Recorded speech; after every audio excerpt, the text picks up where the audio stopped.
Now, I'm not really sure how to say this. Grateful that I can be here, and I have my concerns about these names. And I've some concerns about the timelines. And I'll tell you why. I've tried to explain to you what I understand by image analysis. It deals with what's depicted in, and I guess we all agree. I mentioned before topics like identification, localization, etc. And I would strongly advocate that there is no image analysis without representation of the objects and the scene which is depicted in the images. Image analysis has been around for at least 40 years. I showed you the definition by Arthur Rosenfeld in 1982. He's actually written the first book in 1969. David Marr, of course, is very influential in the late 70s, the early 80s. And there's been a lot of research programs around radius. One example, the image environment, the image understanding environment is another one, late 80s, early 90s. Semantic modeling, I kind of referred to that implicitly when I showed you the road extraction information. I would classify the development of the Spring library, which actually has been taking place in Brazil, of course, at INPE, as part of that. So I'm basically saying image analysis is about objects anyway, and it's been around for a long, long time.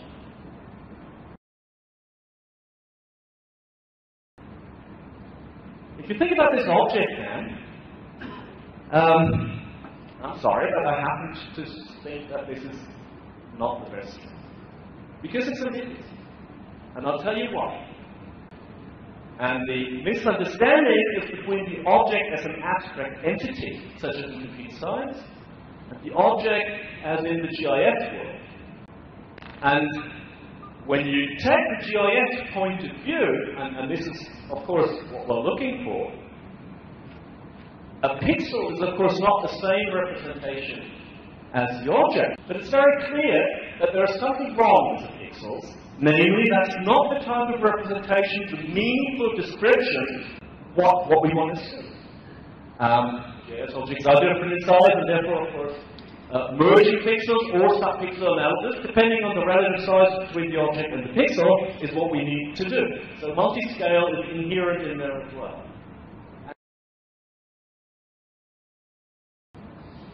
Let's look at the remote sensing side of things.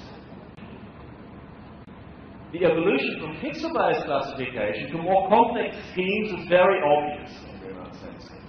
Multi-scale and neighborhood are starting to be important.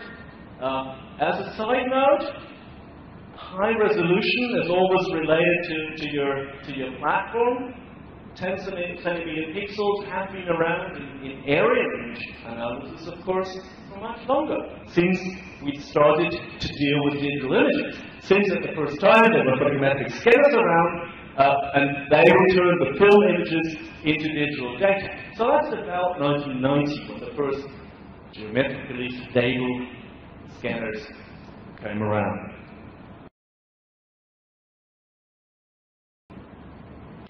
Now for the geographic.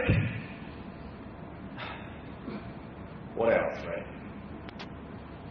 However, that has consequences.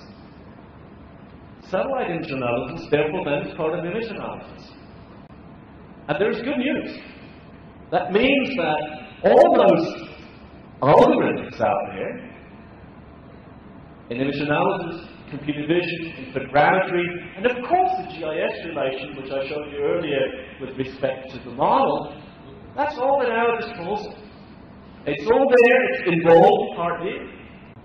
My view is that there is nothing special about satellite image analysis.